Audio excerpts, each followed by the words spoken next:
Collaborating with Justin Bieber. I haven't collaborated with Justin Bieber yet, but he did follow me on Instagram and hit me up, and it was like the craziest day of my life. Wow. I remember, I think I fainted. I don't remember. Something like that. That's great. Prentiss Furr on the Out of Bounds show, ESPN 105.9 The Zone.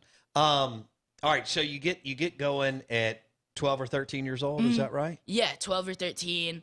I think I get like started taking off a little bit, like fans wise, around like late of my 13th year. Okay. So like October of that year, I had a song called October, and actually Barstool Sports posted it. Really? Literally, it's the craziest thing. My first outlet ever was Barstool Sports. It was this dude named Wayne Jetski. He works over at Barstool, and man, like it got so much support. Like craziest day of all time, craziest day for a 13-year-old. Like I did not expect that to happen. I was still dropping music just like to show my friends at that point. Right. And it's on Barstool, which was so sick. That is cool.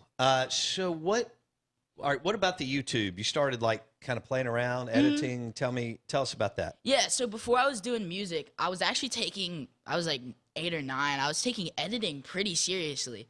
Like I don't know if should be admitting this on air, but when I was 9, I cracked Adobe After Effects somehow. And then I just started like learning how to use it and stuff. And I wasn't great but to know how to use After Effects, it was kind of hard. So Blake's been here forever and he doesn't know how to do that. I still don't know how to use After Effects. I do not want to go back. But yeah, I think that's really what got me into music, because it does have a lot to do with like sequencing. Like I was editing with music, so like kind of having it with the beat and stuff, and that got me into like producing and stuff like that. Okay. So how would you? All right. So you mentioned producing. You do your writing, right? You write your songs. I write my songs. Okay. You produce them. I produce some of my songs. Some. I have a few songs out that I produce, and then a few songs where I work with people. Got it. And then I mixed one of my songs, October, which is my biggest, but everything else is mixed and mastered by someone else. Okay. But yeah, I write all my stuff, and for this project, I'm trying to like be behind most of the production. Sure. How many songs will be on this album that you mentioned? Like 12 to 13. I've made like 35, 40 for the process that I really like, but I had to chop it down to like 12, 13. I actually did that last night. Oh, really? So have you picked them? I have picked them. I have little stuff changing. Like it's not coming out till like later this summer, but yeah. All right. So you've been to Vegas? No, LA? I'm going to Vegas this fall for the When We Were Young festival, and then I'm going to Chicago for Lollapalooza. But I did emo night in LA, which was like a ton of fun. What was that like? It was like, so it was weird because it was like a punk show, but like everybody was like liking my stuff. I guess I have like kind of a punk influence. Yeah. But I was just up there performing like I was performing in front of a mirror. It's my first time ever performing. All right, so how would you describe your music, genre and otherwise? I like to say alternative, because alternative is like a huge umbrella. Like I feel like once artists get stuck to like one genre, they just they kind of start making similar music. So I try to do like alternative. I'll do like rock stuff. I'll do like R&B stuff. I take a lot of influences from like a lot of different places, but like a lot of my influence now is like from the 80s and like the Beatles and stuff. And then just like I like a lot of acoustic. All right, drums give me a and couple guitar. of your 80s influences. So I like the Beatles. I like the Jackson 5. Yes. The Jackson 5 is actually a huge influence on me because I've been doing like a lot of like great music, R&B stuff, and I absolutely love them. I have like a few influence from the 90s. I always like Tupac's music. We don't make similar music at all, but like his beats were just super West Coast. It has kind of an R&B feel to that. So I loved and then I got into like Blink-182 towards like the more like 2000s group for sure. Nice. One of my bigger influences. Okay. Prentiss Furr joining us on the show. And this is going to challenge Blake to learn how to do all kinds of cool stuff that Prentiss is doing. So when did you go to L.A.? I went to L.A. first, June of last year. Okay. And then I went in August for the show, and then I went back again in January. Where's Lollapalooza this year? Chicago. Oh, you said that. Yeah. That'll be awesome. They do stuff in Chicago, and then they also do stuff in like Puerto Rico, which would be sick to do at some point. Yeah. It'd be cool to be out of the country for music. Is it kind of wild and crazy what all's happening, and that you could be on a big tour soon? Yeah, like it's very like unsure of what could happen next. It's not like me having my expectations super high, because you never want to do that as an artist. Yeah. Like as an athlete, if you put the work in, you know you're gonna get a return. Yeah. As an artist, it could be a flip of a coin for Right. some of them. So I really just stay on my toes, just expect bad and expect good.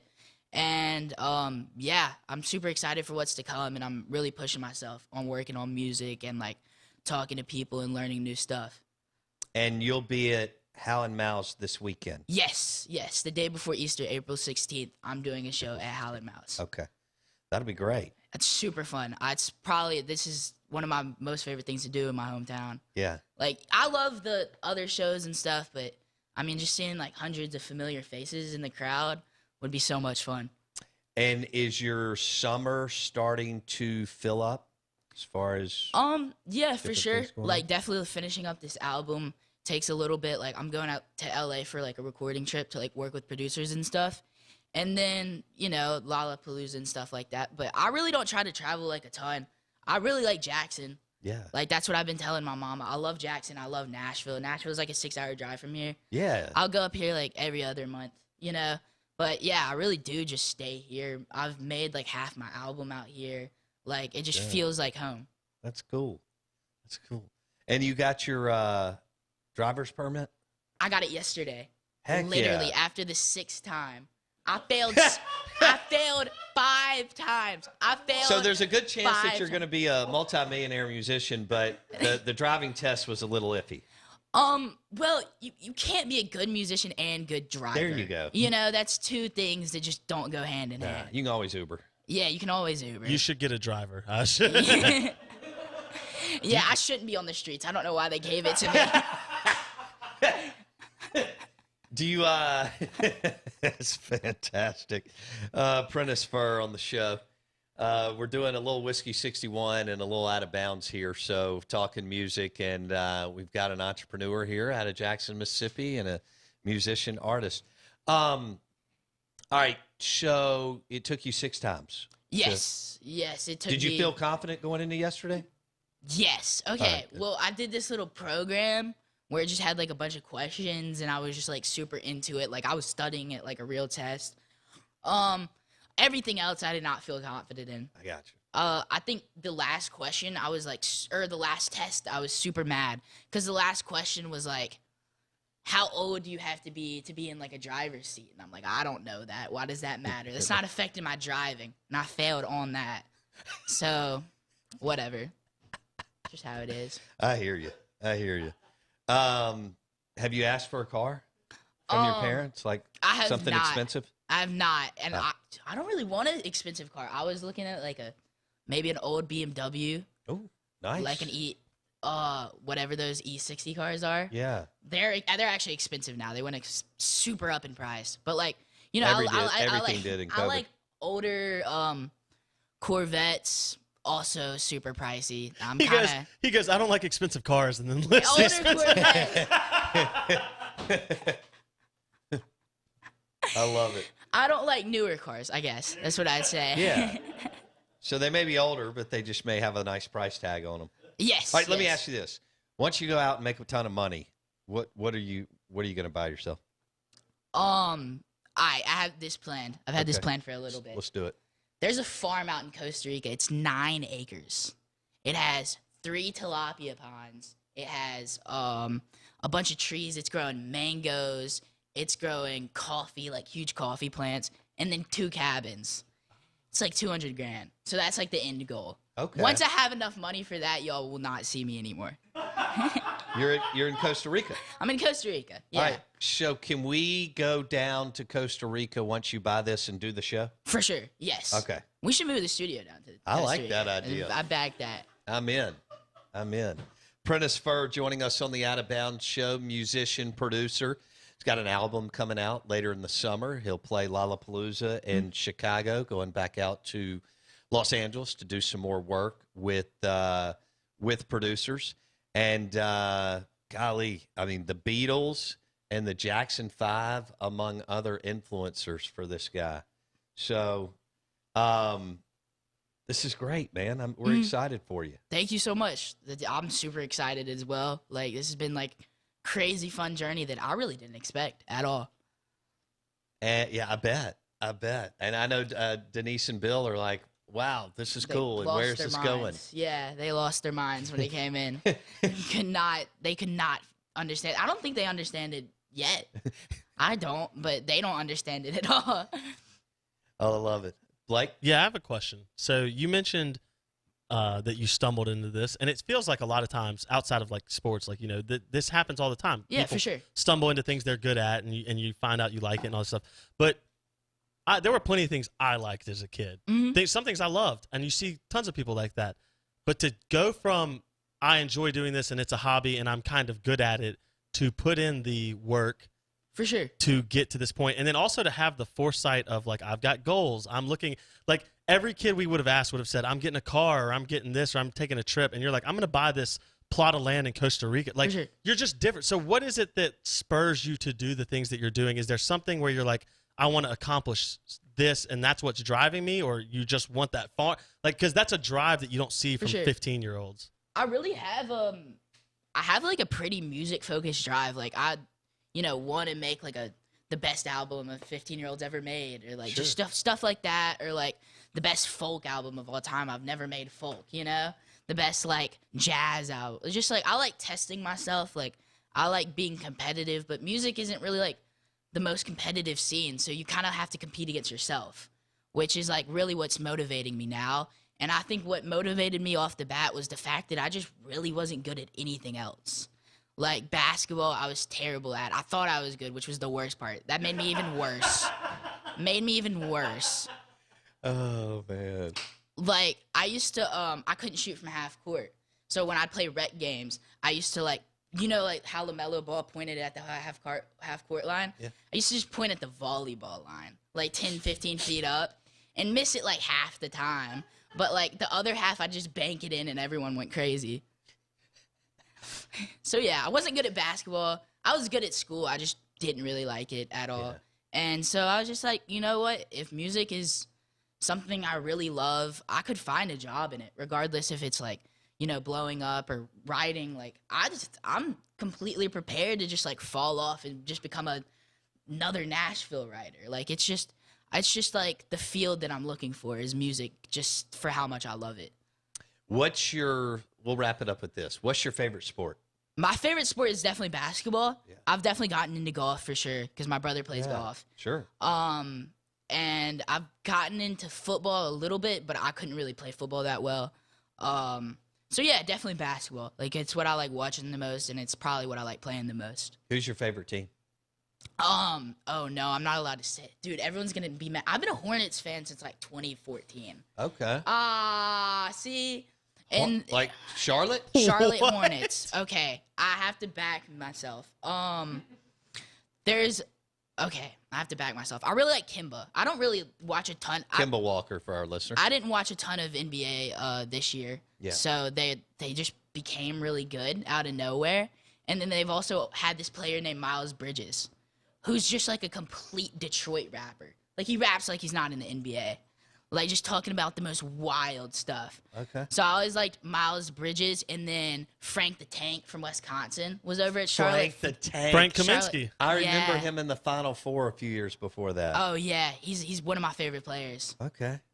What are they called, Blake?